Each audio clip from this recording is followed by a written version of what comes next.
Hello बच्चों, स्वागत है आपका आपके अपने यूट्यूब चैनल स्टडी विथ एजे में। आज की इस वीडियो में हम जानते हैं कि औपचारिक पत्र क्या होते हैं और अनौपचारिक पत्र क्या होते हैं।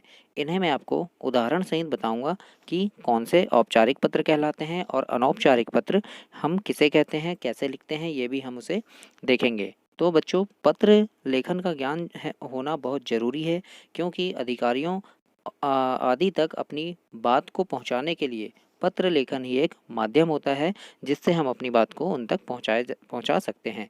उससे पहले हम जानते हैं कि पत्र लिखते समय हमें किन किन बातों का ध्यान रखना चाहिए। तो हमें इन बातों का ध्यान रखना चाहिए कि पत्र सरल और सुबोध भाषा में होना चाहिए, यानी उसकी भाषा जो हो वो अच्छी होनी चाहिए। पत्र की भाषा दुर्बोध नहीं होनी चाहिए, यानी गलत भाषा कोई भी नहीं होना चाहिए उसमें। पत्र का आकार संक्षिप्त होना चाहिए, यानी एक संक्षिप्त आकार, बहुत बड़ा भी पत्र हमें नहीं लिखना चाहिए। अगला इसके बाद देखते हैं कि पत्र में अलंकारों, मुहावरों, लोकोक्तियों, इनका प्रयोग हमें कभी नहीं करना चाहिए। यानी पत्र जो हो हमारा संक्षिप्त हो, सटीक हो। पते और तिथि के कुछ नीचे बाईं ओर संबोधन, जैसे प्रिय, महोदय, श्रीमान, ऐसा लिखते हैं, ये हमें लिखना चाहिए। और अंत में पत्र के ऊपर पत्र पाने वाले का नाम, नगर का नाम, डाकघर, जिले, प्रदेश का नाम, पिन कोड, नंबर, इन ये लिखना जरूरी होता है। अब देखते हैं हम कि औपचारिक पत्र किसे कहते हैं। तो बच्चों, ध्यान से देखना कि औपचारिक पत्र ऐसे लोगों को लिखा जाता है जिससे लिखने वाले का कोई पारिवारिक या व्यक्तिगत संबंध नहीं होता है। मतलब औपचारिक पत्र जो होता है, उस उन व्यक्तियों को हम लिखते हैं या उन लोगों को हम लिखते हैं जिनसे हमारा कोई ऐसा रिश्ता नहीं होता है, जैसे घरेलू रिश्ता नहीं होता है या कोई पारिवारिक रिश्ता उनसे नहीं होता, उनको हम लिखते हैं, उन्हें कहते हैं हम औपचारिक पत्र। याद रखिएगा। यानी औपचारिक पत्र जो है ये अधिकारियों को, विद्यालय के प्रधानाचार्य को, समाचार पत्र के संपादक को, नौकर को, पुस्तक विक्रेता को या किसी व्यापारी को हम लिख सकते हैं। तो इसे हम कहते हैं बच्चों औपचारिक पत्र। जिस प्रकार से देखिए, हम प्रधान अध्यापक को अवकाश के लिए प्रार्थना पत्र लिखते हैं ना, या छुट्टी के लिए जो आवेदन पत्र लिखते हैं, वो है बच्चों औपचारिक पत्र। क्योंकि प्रधान अध्यापक को लिख रहे हैं या फिर हम प्राचार्य को लिख रहे हैं, तो उनसे हमारा कोई पारिवारिक संबंध नहीं है, वो हमारे गुरुजी हैं, टीचर हैं, बस। तो इसे हम क्या कहते हैं बच्चों, इसे ही हम कहते हैं औपचारिक पत्र।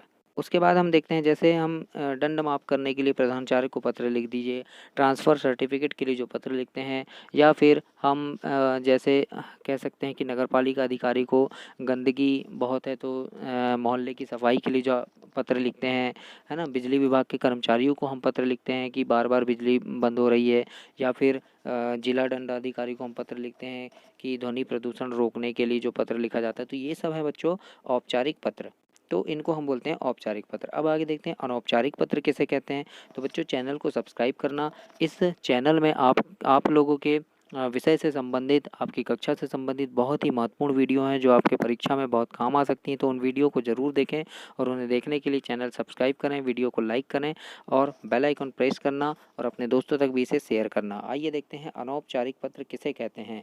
अनौपचारिक पत्र मतलब ऐसे लोगों को ये पत्र लिखा जाता है जिनसे लिखने वाले का कोई पारिवारिक या व्यक्तिगत संबंध होता है। मतलब ध्यान से देख सुनना कि अनौपचारिक पत्र मतलब वह पत्र होता है कि हम उन व्यक्तियों को लिखते हैं जिससे हमारा उनके साथ पारिवारिक संबंध है ना। जैसे कि माता पिता को लिख सकते हैं, भाई बहन, दादा दादी, मित्र, सहेली या तथा सगे संबंधियों को ये पत्र हम लिख सकते हैं, उन्हें हम कहते हैं अनौपचारिक पत्र।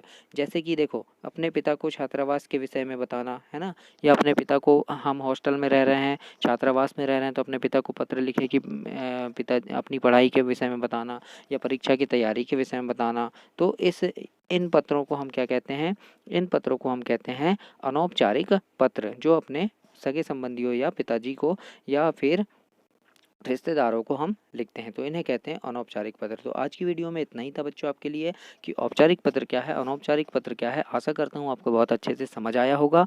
तो चैनल को सब्सक्राइब करना, वीडियो को लाइक करना और अपने दोस्तों तक इसे ज़रूर शेयर करना। धन्यवाद।